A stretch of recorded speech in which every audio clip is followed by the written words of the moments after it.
అలాగే ఇంకొకటి కీలకమైనది ఏంటంటే, మన ఇంట్లో కుటుంబ సభ్యుల్ని దయచేసి ఇలాంటి కార్యక్రమాల్లో దయచేసి మీరు ముఖ్యంగా ప్రభుత్వానికి సంబంధించిన కార్యకలాపాలు దయచేసి మీ రివ్యూ మీటింగ్స్లో వాళ్ళని ముందుకు తీసుకెళ్తాం. ఎందుకంటే మనం వారసత్వపు రాజకీయాలు అనేది మన వ్యతిరేకం కాదు, కానీ జనం మీద రుద్దేగా వాళ్ళ భవిష్యత్తులో వాళ్ళే మా వారసులను చెప్పడం కొంచెం ఇబ్బందిగా ఉంది బయట. ఎందుకంటే అలాంటప్పుడు నేను కూడా నా పిల్లలు ప్రమోట్ చేస్తూ కూర్చుంటే ఇంకా కొత్తదనం ఎక్కడి నుంచి వస్తే చెప్పండి, ఇబ్బందిగా ఉంటుంది.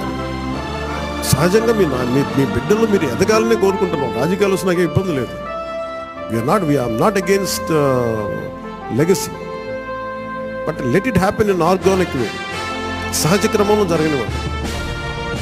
అందుకని ఇలాంటి ప్రతి చోట ఇవి కొన్ని వినిపిస్తూ ఉన్నాయి. ఇది అందరి ముందు చెప్తే ఇది అందరూ మనం ఒకసారి ఒక లోపలికి ఆత్మపరిశీలన చేసుకున్నాం. అందరూ సహజ క్రమంలో వస్తే నాకు ఇబ్బంది లేదు, కానీ దాన్ని దయచేసి